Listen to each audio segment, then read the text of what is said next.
ومن أخلاقهم رضي الله تعالى عنهم സൂഫിയാക്കളുടെയും ഔലിയാക്കളുടെയും മഹാരഥന്മാരായ ആളുകളുടെയും സ്വഭാവ ഗുണങ്ങളിൽപ്പെട്ടതാണ്. എന്തു ഗുണം? കസ്റത്തു മുജാഹദത്തി നുഫൂസിൻ ഫിൽ ഇബാദാത്തി. അല്ലാഹു തആലാക്ക് ആരാധന കർമ്മങ്ങൾ ചെയ്യുന്ന വിഷയത്തിലും അവരുടെ സ്വന്തം ശരീരത്തിനോട് യുദ്ധം പ്രഖ്യാപിക്കും, സമരം ചെയ്യും. ആ സമരം ചെയ്യൽ അധികമായിരുന്നു. അല്ലാഹു തആലാക്ക് ഇബാദത്ത് ചെയ്യുന്ന കാര്യത്തിൽ മടിയായിരിക്കും ശരീരം. ആ മടിയൊന്നും നോക്കാതെ ശരീരത്തെ നല്ലോണം ഇബാദത്തിലേക്ക് അവർ കൊണ്ടുവരും, ഇബാദത്ത് ചെയ്യിപ്പിക്കും. അത്രത്തോളം മത്സരമായിരുന്നു അവർക്ക് ശരീരത്തിനോട്. ദർഗി ഷഹവാത്തി, അതുപോലെ വികാരങ്ങൾ ഉപേക്ഷിക്കുക, ശരീരത്തിന്റെ വികാരങ്ങൾ ഉപേക്ഷിക്കുക എന്നുള്ളതും വളരെ കഠിനാധ്വാനം ചെയ്യേണ്ടതുണ്ട്. ആ വികാരങ്ങൾ ഉപേക്ഷിക്കുന്ന കാര്യത്തിലും കഠിനാധ്വാനം സ്വന്തം ശരീരത്തിനോട് അവര് ചെയ്യുന്നവരായിരുന്നു അധികമായും. അതോടൊപ്പം തന്നെ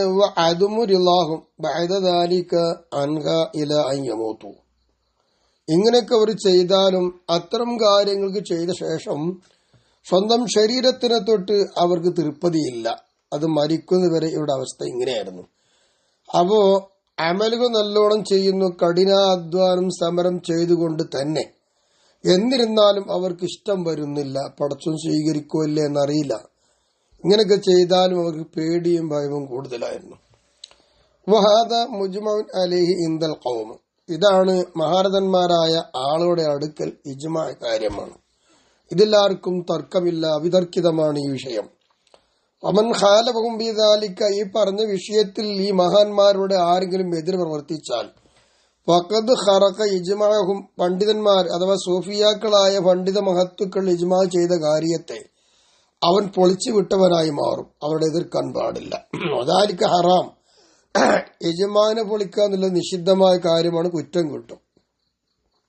എന്താ അതിന്റെ കാരണം? ലി അന്നഹു മിൻ ഖായിദത്തി മാ ലാ യതിമുൽ വാജിബു ഇല്ലാ ബിഹി ഫഹുവ വാജിബുൻ. ഇജ്മാ എന്ന് പറയുന്ന കാര്യം ഒരു സമുദായത്തിന്റെ ഏകോപനം, പണ്ഡിതന്മാരുടെ ഏകോപനം. അത് ഒരു കാര്യം നിർബന്ധമായ ഒരു കാര്യം പൂർത്തിയാവണമെങ്കിൽ അത് അനിവാര്യമാണ്. അതുകൊണ്ട് അത് പൂർത്തിയാവുമെങ്കിൽ അത് അനിവാര്യമാണ്. അത് നിർബന്ധമല്ലെങ്കിലും നിർബന്ധമായി മാറും. അങ്ങനത്തെ ഒന്നാണ് ഇജ്മാ. അത്തരം ഒരു കാര്യം ദീനിന്റെ പ്രമാണങ്ങളിലും നിയമത്തിലും പെട്ട ഒന്നാണ്. അപ്പൊ ദീനിനെ പൊളിക്കലാകും ഇജ്മാനെ പൊളിച്ചാൽ. അതുകൊണ്ടാണ് ഇജ്മാ ആയ കാര്യമാണ്, ഇതിനെതിർക്കാൻ പാടില്ല എന്ന് പറഞ്ഞത്. വഖദ് ഖാലു, മഹാന്മാര് പറയുന്നു, മവന്ന അന്നഹു ബി ഗൈരി ബദിൽ ജുഹദി ഫി ത്വാഅത്തി, പടച്ച റബ്ബിന് ആരാധന കർമ്മങ്ങൾ ചെയ്യുന്ന വിഷയത്തിൽ അധ്വാനത്തെ പകരമാക്കാതെ അധ്വാനിക്കാതെ വല്ലവരുത്തരും വിചാരിച്ചുപോയി. യബ്ലുഗു ഷൈഅൻ മിന ദറജാത്തി, ഒരുപാട് ഉന്നത പദവികളുണ്ട്, ആ പദവികൾ അവൻ എത്തിച്ചേരും എന്ന് മനസ്സിലാക്കുന്നു, വിചാരിക്കുന്നു. അങ്ങനെ വിചാരിക്കുന്നവൻ ഫഖദ് റാമൽ മുഹാല, അസംഭവ്യമായ കാര്യത്തെയാണ് അവൻ തേടിക്കൊണ്ടിരിക്കുന്നത്. അല്ലാഹു തആലയുടെ പൊരുത്തം ലഭിക്കണമെങ്കിൽ അല്ലാഹ് പറഞ്ഞത് കേൾക്കണം, ഇബാദത്ത് ചെയ്യണം. ആ ഇബാദത്തും മറ്റു ത്വാഅത്തുകളൊന്നും ചെയ്യാതെ, അതിനുള്ള അധ്വാന ഫലങ്ങളൊന്നും നടത്താതെ ഞാൻ ഉയർന്ന പദവിയിലാണെന്ന് ആരെങ്കിലും വിചാരിച്ചാൽ മൗഢ്യമാണ്, അസംഭവ്യമായ ഒരു കാര്യമാണ് അവൻ തേടിക്കൊണ്ടിരിക്കുന്നതെന്നാണ്. വഖീല അയ്ളൻ, വീണ്ടും ഇതാ പറയപ്പെട്ടിട്ടുണ്ട്, ലാ തുഖ്റഖു, അല്ലെങ്കിൽ ലാ തുഖ്റഖു ലി അബിദിൻ അൽ ആദാത്തു, ഒരടിമ, ആ അടിമക്ക് പതിവായി ചെയ്തുകൊണ്ടിരിക്കുന്ന കാര്യങ്ങളെ ഒന്നും എന്താവാൻ ചെയ്യൂല, ഖർക്ക് ചെയ്യപ്പെടാൻ പറ്റുകയില്ല എന്ന് പറഞ്ഞാൽ അസാധാരണയാക്കപ്പെടാൻ പറ്റൂല. എങ്ങനെയല്ലാതെ ഇല്ലാ ഇൻസാദ അലന്നാസ് ഫിൽ ഇബാദാത്തി, അല്ലാഹു തആലാക്ക് അവന്റെ ഇഷ്ടപ്രകാരം ഇബാദത്ത് ചെയ്യുന്ന കാര്യത്തിൽ സാധാ ജനങ്ങൾ ചെയ്യുന്നതിനേക്കാൾ കൂടുതൽ അവൻ ചെയ്താൽ ഒഴികെയെന്നാണ്. അപ്പൊ എല്ലാവരും നിസ്കരിക്കുന്നുണ്ട്, നോമ്പ് നോൽക്കുന്നുണ്ട്, സക്കാത്ത് കൊടുക്കുന്നുണ്ട്, കഴിവുള്ളവര് ഒക്കെ. എന്നാൽ അവർ ചെയ്യുന്നതിനേക്കാൾ അധികമായി അവൻ ചെയ്യണം. അങ്ങനെ ചെയ്താലേ അസാധാരണ സംഭവമായിട്ട് മാറുകയുള്ളൂ. അല്ലെങ്കിൽ അസാധാരണ സംഭവത്തെ ഹർക്ക് ചെയ്യാൻ കഴിയുകയില്ല. അപ്പൊ അല്ലാഹു തആലാക്ക് ഇഷ്ടമുള്ള ആരാധന കർമ്മങ്ങൾ വർദ്ധിപ്പിച്ചുകൊണ്ടേയിരിക്കണം. വദാലിക, ഈ ഹർക്കുൽ ആദാത്ത് എന്ന് പറഞ്ഞത് ലി അന്നൽ കറാമാത്തി ഫർഉൽ മുഅ്ജിസാത്തി, പ്രവാചകന്മാര് ആണ് എന്ന തെളിവിനായി അല്ലാഹു തആല നൽകുന്ന ഒരു അമാനുഷിക ശക്തിയാണ് മുഅ്ജിസത്ത്. അതിന്റെ ശാഖയായിട്ട് വരുന്ന ഒന്നാണ് അള്ളാന്റെ ഔലിയാക്കളിലൂടെ അസാധാരണ സംഭവമായി കറാമത്ത് വരുന്നത്. അപ്പൊ ആ കറാമത്ത് മുഅ്ജിസാത്തിന്റെ ഫറഅാണ്. പ്രവാചകന്മാർക്ക് മുഅ്ജിസാത്ത് അല്ലാഹു തആല കൊടുത്തു. ആ പ്രവാചകന്മാർ അല്ലാഹു തആലാക്ക് അനുസരിക്കുന്ന കാര്യങ്ങളിലും അല്ലാഹു തആലാക്ക് ഇബാദത്ത് ചെയ്യുന്ന കാര്യങ്ങളും കൂടുതൽ ചെയ്തവരായിരുന്നു. അപ്പോൾ അതിന്റെ ശാഖയായി വരുന്ന ഔലിയാക്കൾക്ക് കറാമത്ത് ലഭിക്കണമെങ്കിൽ അവരും സാധാരണ ജനങ്ങളെക്കാൾ കൂടുതൽ ഇബാദത്തുമായി അള്ളാഹുവിലേക്ക് അടുക്കേണ്ടതുണ്ട്. ഏതുപോലെ എന്ന് ചോദിച്ചാൽ വകമാ തമയ്യസൻ നബിയു സല്ലല്ലാഹു അലൈഹി വസല്ലമ ബിഗസ്റത്തി ത്വആത്തി വൽ മുഅ്ജിസാത്തി, മഹാനായ നബി സല്ലല്ലാഹു അലൈഹി വസല്ലമ തങ്ങൾ ആരാധന കർമ്മങ്ങൾ അധികരിപ്പിച്ചു എന്ന കാര്യങ്ങളെ കൊണ്ടും അമാനുഷിക ശക്തികൾ എത്രയോ ധാരാളം ഉണ്ട് എന്നതുകൊണ്ടും മറ്റുള്ളവർ തൊട്ടൊക്കെ വകതിരിഞ്ഞ് ഒറ്റക്കായി നബി തങ്ങൾ നിൽക്കുന്നുണ്ടല്ലോ. ആരും നബിനോട് സമമാകുന്നില്ലല്ലോ. നബിന്റെ ഇബാദത്തിനെ കുറിച്ചൊക്കെ നമ്മൾക്ക് കിതാബിൽ ധാരാളം കാണാൻ കഴിയുമല്ലോ, ഇല്ലേ? കണങ്കാലുകൾ അവിടുന്ന് അന്യായം പറഞ്ഞു എത്രേ ഹദീസിൽ കാണാം. ബൈത്തുൽ അങ്ങനൊക്കെ ഉണ്ട്. എന്തുകൊണ്ട് നിങ്ങൾ നീരുകെട്ടി നമസ്കരിക്കുന്നു എന്നൊക്കെ ചോദിച്ചു. കണങ്കാലുകൾ അന്യായം പറഞ്ഞു. ആയിഷ റളിയല്ലാഹു തആല അൻഹ ഇത് കണ്ടപ്പോൾ എന്തിനാണ് ഇങ്ങനെ ഇബാദത്ത് ചെയ്യുന്നത്? അങ്ങ് അള്ളാഹുവിന്റെ പ്രവാചകരല്ലേ, വേണ്ടതുപോലെ അള്ളാഹു തആല ചെയ്തു തന്നിട്ടുണ്ട്. മുൻപും പിമ്പും ഒക്കെ വരുന്ന എല്ലാ പാപവും പൊറുക്കപ്പെട്ടവരല്ലേ എന്ന് ചോദിച്ചപ്പോ അതിന്റെ മറുപടിയായിട്ട് റസൂലുള്ള കൊടുത്ത എന്താ, അഫലാ അകൂനു അബ്ദൻ ഷക്കൂറ എന്നാണ്. എത്രയോ നിഅമത്ത് അല്ലാഹു തആല എനിക്ക് നൽകിയിട്ടുണ്ട്. ആ നിഅമത്ത് നൽകിയതായിരിക്കുന്ന അല്ലാഹു തആലാക്ക് നല്ലോണം നന്മ ചെയ്യുന്ന, നന്ദി രേഖപ്പെടുത്തുന്ന ഒരടിമയായി ഞാൻ മാറണ്ടേ എന്ന് നബി തങ്ങൾ പറയുമ്പോൾ എല്ലാവരെക്കാളും ഇബാദത്തിന്റെ കാര്യത്തിലും മുഅ്ജിസത്തിന്റെ കാര്യത്തിലും നബി തങ്ങൾ വേറിട്ട് നിൽക്കുന്നുണ്ട് എന്നതുപോലെ ഫകദാലിക്കൽ വലിയു ലാ യഖൂലു കറാമാത്തുൻ, അതുപോലെ തന്നെയാണ് പ്രവാചകനെ പോലെ തന്നെ ഔലിയാക്കൾക്ക് എന്തുണ്ടാവില്ല, വലിയും അങ്ങനെ തന്നെ കറാമത്ത് സംഭവിക്കൂല. ഇല്ല ഇൻ ജാവസ അഖ്റാനുഹു ബിൽ ജഹ്ദി വതആതി, ആരാധന കർമ്മങ്ങളിലും നല്ല കാര്യങ്ങൾ അധ്വാനിക്കുന്ന വിഷയങ്ങളിലും തന്റെ അക്കാലത്തുള്ള കൂട്ടുകാരേക്കാൾ കൂടുതലായി വിട്ടുകടന്നു പോകണം. ആര്? അതിനേക്കാൾ അധികമായി വരണം. അങ്ങനെ വരുമ്പോഴേ അദ്ദേഹത്തിന് കറാമത്ത് സംഭവിക്കുകയുള്ളൂ, അല്ലെങ്കിൽ ഇല്ല. നോക്കൂ, ഒരു ഹദീസ് പറയാലോ. ഫിൽ ഹദീസ്, ഈ ഹദീസിൽ കാണാം, അൽ മുജാഹിദു മൻ ജാഹദ നഫ്സു ബില്ലാഹി അസ്സ വജല്ല എന്നാണ്. ഇന്ന് ലോകത്ത് സോഷ്യൽ മീഡിയയിലും ആകെ ചർച്ച ചെയ്യപ്പെടുന്നത് എന്താണ്? ജിഹാദികൾ എന്ന ലവ് ജിഹാദ്, മറ്റേ ജിഹാദ്, തുപ്പൽ ജിഹാദ്, മാംസൽ ജിഹാദ്, ഒരുപാട് ജിഹാദുകളുണ്ട്. ഇവർക്കാർക്കും ജിഹാദിനെ കുറിച്ച് അറിയില്ല. എന്നാൽ ഹൈന്ദവ സ്ത്രീകൾ എത്രയോ ജിഹാദിനെ കുറിച്ച് ഇത്തരം തീവ്രവാദികൾക്ക് മറുപടിയും കൊടുക്കുന്നുണ്ട്. ഇതൊക്കെ അവർ പഠിച്ചിട്ടുണ്ട്. അത് തന്നെയാണ് ഈ ഹദീസിൽ പറഞ്ഞു, അൽ മുജാഹിദു, ആരാണ് ഈ മുജാഹിദ്, ആരാണ് ഈ യോദ്ധാവ്, ആരാ സമരം ചെയ്യുന്നവൻ? വാളെടുത്ത് വെട്ടുന്നവനാണോ? അല്ല. അമ്പെടുത്ത് ചെയ്യുന്നവനാണോ? അല്ല. ഇവരൊന്നുമല്ല ജിഹാദ്. പിന്നെ ആരാ മുജാഹിദ്? മൻ ജാഹദ നഫ്സു ബില്ലാഹി അസ്സ വജല്ല, പടച്ച റബ്ബിന്റെ മാർഗത്തിലായിട്ട് സ്വന്തം ശരീരത്തിനോട് സമരം ചെയ്യുന്നവൻ. സ്വന്തം ശരീരത്തെ വേണ്ടാത്ത ചിന്തകളൊക്കെ ഒഴിവാക്കി വേണ്ടാത്തത് മുഴുവൻ ഉപേക്ഷിച്ച് കളഞ്ഞ് അതിനെ സംശുദ്ധമാക്കുവാൻ വേണ്ടി അധ്വാനിക്കുന്നവൻ ആരാണോ, സമരം ചെയ്യുന്നവൻ ആരാണോ, അവനാണ് യഥാർത്ഥ യോദ്ധാവ് മുജാഹിദ്. അല്ല വാളെടുത്ത് വെട്ടിക്കൊല്ലുന്നവനോ കുന്തം കൊണ്ട് കുത്തുന്നവനൊന്നും അല്ല. ഇതാണ് ഹദീസിലുള്ളത്. അപ്പൊ സ്വന്തം ശരീരമാണ് ശത്രു, അതിനോടാണ് മല്ലടിക്കേണ്ടത്. സ്വന്തം ശരീരത്തെ നേർവയിലേക്ക് ആക്കേണ്ടതുണ്ട്. അത് നേർവയിൽ ആക്കാത്തത് കൊണ്ടാണ് ഇന്ന് ലോകത്ത് കാണുന്ന എല്ലാ വിപത്തുകളും എല്ലാ ഫിത്നയും നടമാടിക്കൊണ്ടിരിക്കുന്നത്. വഖദ് കാന അമീറുൽ മുഅ്മിനീൻ അലി റളിയല്ലാഹു തആല അൻഹു, ബഹുമാനപ്പെട്ട അമീറുൽ മുഅ്മിനീൻ അലിയാർ തങ്ങൾ പറയുമായിരുന്നു. എന്താ പറയുന്നത്? അവ്വലുമാ തുൻകിറൂന മിനൽ ജിഹാദി ജിഹാദു നുഫൂസിക്കും എന്നാ. ജിഹാദിന്റെ കൂട്ടത്തിൽ നിങ്ങൾ വെറുക്കുന്നതായ ജിഹാദി ഏതാണ്? നിങ്ങളെ സ്വന്തം ശരീരത്തിനോട് ചെയ്യുന്ന സമരമാണ്. നല്ലൊരു വഴിക്ക് ശരീരത്തെ നിയന്ത്രിക്കാൻ കഴിയണം. അത് ചെയ്യാതെ സ്വന്തം ശരീരത്തിന്റെ ഇച്ഛകൾ വഴങ്ങിക്കൊണ്ട് ശരീരത്തിന്റെ ഇഷ്ടത്തിന് ഒത്തിണങ്ങിപ്പോയിട്ട് ശരീരത്തിനോട് സമരം ആരും നടത്തൂല. അവസാന കാലം അങ്ങനെയാ. സ്വന്തം ശരീരത്തിനോട് യുദ്ധം ചെയ്യാൻ ആർക്കും താല്പര്യമുണ്ടാവുകയില്ല. എന്നാൽ യുദ്ധം ചെയ്യൽ ഏറ്റവും മർമ്മപ്രധാനമായതും പുണ്യമായതും ഏതാണ്? സ്വന്തം ശരീരത്തിന്റെ ജിഹാദ. ഇതായിരിക്കും നിങ്ങൾ സ്വന്തം ശരീരത്തിലുള്ള ജിഹാദ് വെറുക്കലാണ് ആദ്യത്തെ ഘട്ടം. അപ്പൊ നിങ്ങൾ ആദ്യമായി വെറുക്കുന്ന ജിഹാദ് സ്വന്തം ശരീരത്തിനുള്ള സമരമാണ്. വക്കാന അബൂ മാലിക് അശ്അരി റളിയല്ലാഹു തആല അൻഹു യഖൂൽ, മഹാനായ അമീറുൽ മുഅ്മിനീൻ അലിയാർ തങ്ങൾ അങ്ങനെ പറഞ്ഞെങ്കിൽ അബൂ മാലിക് അശ്അരി തങ്ങൾ എന്താ പറയുന്നു നോക്കാം. ലൈസ അദുവുകല്ലദീ ഇൻ ഖതൽതു ആജറകല്ലാഹു അലൈഹി. നീ ഒരു ശത്രുവിനെ കൊന്നു കഴിഞ്ഞാൽ ആ ശത്രുവിനെ കൊന്നു എന്ന കാരണത്തിന്റെ മേൽ അള്ളാഹ് നിനക്ക് കൂലി തരുന്നുണ്ട്. അങ്ങനെ അള്ളാഹു തആല നിനക്ക് കൂലി തരുന്നുവെങ്കിൽ അത്തരമൊരു ശത്രുവ് ഇല്ല, അതൊന്നും ഒരു ശത്രുവല്ല. ഏതാ പിന്നെ ശത്രു? വലാകിൻ അദുവകല്ലദീ ബൈന ജംബൈക, നിന്റെ രണ്ട് ഭാഗത്തിന്റെ ഇടയിൽ കിടക്കുന്ന ഒരു സാധനമുണ്ട്, അതാണ് ശത്രു എന്ന് പറഞ്ഞ നിന്റെ സ്വന്തം ശരീരത്തിന്റെ ഉള്ളിൽ കിടക്കുന്ന ഹൃദയമുണ്ട്, അത് നിന്റെ ശത്രുവാണ്.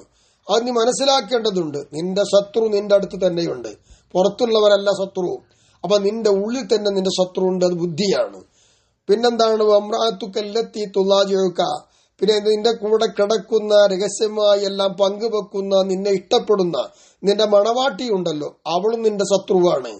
പിന്നെ അവ വലതുക്കല്ലതി മിൻ സുൽബിക്ക, പിന്നെ നീ നല്ലോണം കൊഞ്ചി വളർത്തി ഇഷ്ടാനുസരണം എല്ലാം വഴങ്ങിക്കൊടുത്ത് വലുതാക്കിയ നിന്റെ മക്കൾ, ആ കുട്ടിയും നിനക്ക് ശത്രുവാണ്. 3 ശത്രുവാണ് മഹാൻ പറഞ്ഞു. ശരി തന്നെയാണ്. ഇന്ന് ലോകത്ത് പരിശോധിച്ചാൽ സ്വന്തം ശരീരം തന്നെ സ്വന്തം മനുഷ്യന് ശത്രുവാണ്. അതും ഇന്ന് ഈ ലോകത്ത് അനുഭവിച്ചു കൊണ്ടിരിക്കുന്നുണ്ട്. സോഷ്യൽ മീഡിയകളിലും അല്ലാത്ത എല്ലാത്തിനും കണ്ടുകൊണ്ടിരിക്കുന്നത് അങ്ങനെയാണ്. എല്ലാ കവലകളിലും വീടുകളിലും എവിടെയും പ്രശ്നം സ്വന്തം ശരീരം തന്നെയാണ്, അതൊരു ശത്രു. രണ്ടാമത്തെ ശത്രു പോലെ തന്റെ കൂടെയുള്ള മണവാട്ടിയാണ്. എത്ര സ്നേഹിച്ചാലും അവസാനം അവൾ ശത്രുവായി മാറും.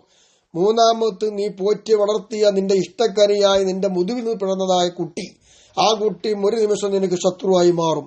ഇതാണ് ശ്രദ്ധിക്കേണ്ടത്. ഈ പറഞ്ഞ 3 ശത്രുക്കളാണ് നിനക്ക് ലോകത്തുള്ള മറ്റു ശത്രുക്കളെക്കാൾ കഠിന ശത്രുക്കൾ. അപ്പൊ അതുകൊണ്ട് ഈ 3നോടുമാണ് നീ മല്ലടിക്കേണ്ടത്, ഈ 3നെയുമാണ് നീ നിയന്ത്രിക്കേണ്ടത്. ഇതിനെയാണ് പരിപാലിക്കേണ്ടത്, ഇവരോടെ സമരം ചെയ്യേണ്ടത്. എന്നിട്ട് മതി പുറത്തുള്ളോട് എന്നതിന്റെ അർത്ഥം. അങ്ങനെയാണ് ബഹുമാനപ്പെട്ടവർ പറഞ്ഞതെങ്കിൽ മഹാൻ പറയുമായിരുന്നു. എന്താ പറയുന്നത്? നഹത്തുൽ ജിബാലി ബിൽ അൽഫാരി അത്താ തങ്കത്തി അൽ ഔസാലു അഹ്വനു മിൻ മുഖാലഫത്തിൽ ഹവാ ഇദാ തമക്കന ബിൻ നഫ്സി എന്ന. എന്താ മഹാൻ പറഞ്ഞത്? മഹാൻ പറയുന്നു, പർവ്വതങ്ങൾ തുരക്കാൻ നിന്നെ കൊണ്ട് കഴിയുമെങ്കിൽ എന്തുകൊണ്ട് തുരക്കുക? നിന്റെ നഖങ്ങളെ കൊണ്ട്. ആ നഖങ്ങളെ കൊണ്ട് മാന്തി മാന്തി മാന്തി പർവ്വതങ്ങൾ തുരക്കല്. എത്രത്തോളം നീ തുറന്നുപോയെന്ന് വെച്ചാൽ നീ മാന്തിയത് കൊണ്ട് നിന്റെ കൈവിരലുകളുടെ കെടിപ്പുകൾ മുറിഞ്ഞുപോയി. അത്രത്തോളം പ്രയാസപ്പെട്ട് പർവ്വതങ്ങളെ നഖങ്ങളെ കൊണ്ട് തുരക്കുക എന്നുള്ളത് നിന്റെ സ്വന്തം ശരീരത്തിനോട് നിനക്ക് മല്ലടിച്ച് അതിനോട് സമരം ചെയ്യുവാൻ നിനക്ക് കഴിവുണ്ടെങ്കിൽ ആ സ്വന്തം ശരീരത്തിനോട് നിനക്ക് എതിരാവേണ്ടി വരും. അങ്ങനെ എതിരാവുന്നതിനേക്കാൾ നിസ്സാരമാണോ ഇത്രമാത്രം പ്രയാസപ്പെട്ട് തുറക്കുന്ന മല? ആ മലയെ തുറക്കാൻ എങ്ങനെയും കഴിയും, അത് നഖം മതി, എന്തു മതി. പക്ഷേ സ്വന്തം ശരീരത്തിനോട് മല്ലടിക്കണമെങ്കിൽ കുറച്ച് പ്രയാസമാണ്. ആ ശരീരത്തിനോട് എതിർക്കൽ വളരെയധികം പ്രയാസമുള്ള കാര്യമാണ് എന്ന് മഹാൻ പറയുന്നു. അപ്പൊ അതിന് മനസ്സിലാക്കേണ്ടത് എന്താ? ശരീരം എന്ന് പറയുന്ന ഈ മനസ്സിനെ, ഈ ഹൃദയത്തെ നമ്മൾ നിയന്ത്രിക്കേണ്ടതുണ്ട്. ഈ പുറത്ത് കാണുന്ന ഭൗതിക ജഡമല്ല, നമ്മുടെ ഉള്ളിൽ കിടക്കുന്ന ഒരു സാധനമുണ്ട്, ഹൃദയം. അത് ശുദ്ധീകരിക്കണം. അത് ശുദ്ധീകരിച്ചിങ്ങനെ നമ്മൾ നന്നാവുകയുള്ളൂ.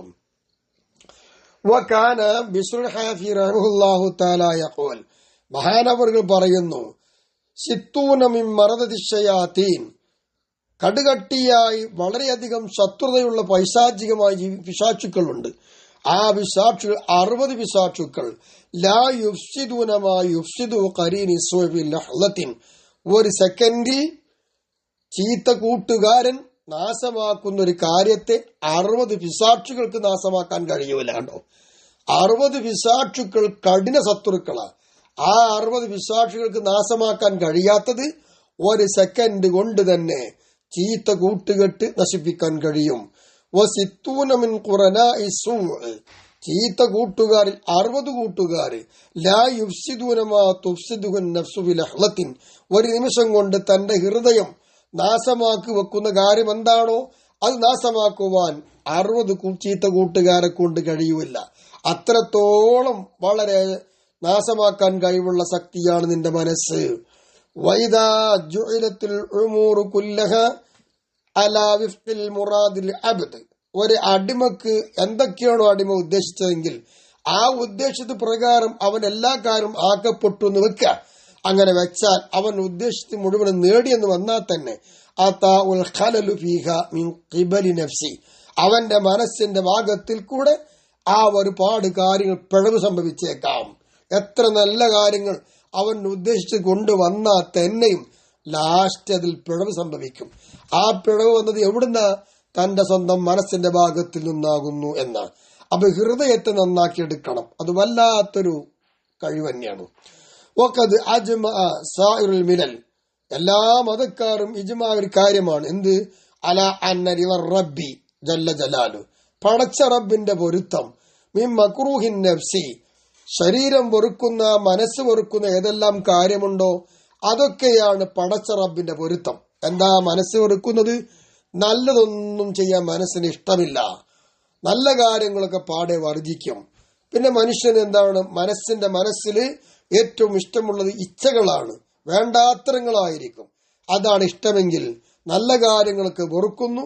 ആ മനസ്സ് വെറുക്കുന്ന കാര്യമാണ് അള്ളാഹ്ക്ക് ഇഷ്ടം. അതാണ് നമ്മൾ ചെയ്യേണ്ടത് എന്ന്.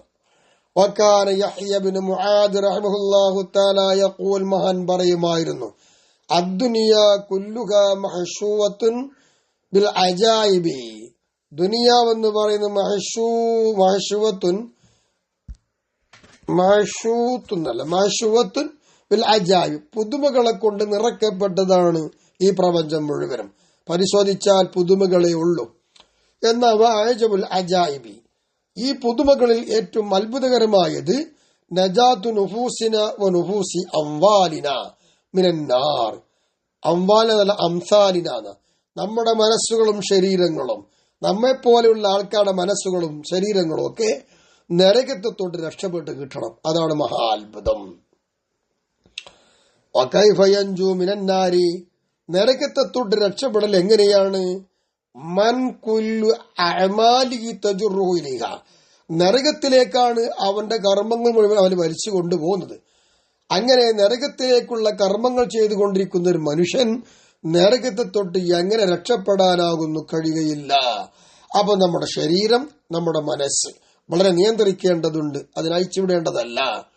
വകാന ഇബ്രാഹിം അദ്ഹം റഹിമഹുല്ലാഹു തആല യഖൂൽ, മഹാനവറുകൾ പറയുന്നു, ഇബ്രാഹിമിന് അദ്ഹം തങ്ങളൊക്കെ വളരെയധികം സുൽത്താനായി ജീവിച്ച മഹാന, അവസാനം സാഹിദായി വലിയായി മാറി, ശരീരത്തിനോട് മല്ലടിച്ചുകൊണ്ടാണ്. അസ്വാബ ശഖ്സൻ മിനസ് സുഖാദി സഹ്മുൻ ഫദബഹു, ഒരു വ്യക്തിക്ക് അഥവാ സാഹിദായി ജീവിച്ച ഒരു മനുഷ്യനാണ്, അയാൾക്ക് ഒരു അമ്പ് വന്ന് തറക്കുകയും ആ അമ്പ് അയാളെ കൊന്നുകളയും ചെയ്താൽ, അങ്ങനെ വരുമ്പോൾ ഫഖാല, അങ്ങനെ അയാൾ പറയുന്നു, അൽഹംദുലില്ലാഹില്ലദീ അഖദലി ബിസഇരി മിൻ നഫ്സി, എന്റെ സ്വന്തം ശരീരത്തിന്റെ ഭാഗത്തുനിന്ന് പ്രതികാരം എന്നോണം പടച്ച റബ്ബ് എന്നെ പിടികൂടിയിരിക്കുന്നു. അങ്ങനത്തെ അല്ലാഹ്ക്കാണ് സർവസ്തുതിയും എന്ന് പറഞ്ഞാൽ അവനാണ് നല്ലവൻ. വകം ദബഹ്തിനി മിൻ ദബിഹിൻ വകം ദബഹ്തിനി മൻ ദുബിഹ, എത്രയാണ് എനിക്ക് വേണ്ടിയിട്ട് ആ ശരീരം കൊന്നുകളഞ്ഞത്, ഇപ്പൊ എന്നെ ഇതാ പിടികൂടിയിരിക്കുന്നു. അല്ലാഹു ഇതവൻ പറയണമെന്ന്, അങ്ങനെ അവൻ പറയണമെന്നാണ്. അതാണ് നല്ല കാര്യം. അപ്പൊ ഇവിടെയൊക്കെ നമുക്ക് മനസ്സിലാക്കാനുള്ള നമ്മുടെ ശരീരത്തെയും ബോഡിയെയും നമ്മുടെ ആത്മാവിനെ ശുദ്ധീകരിക്കേണ്ടതുണ്ട്.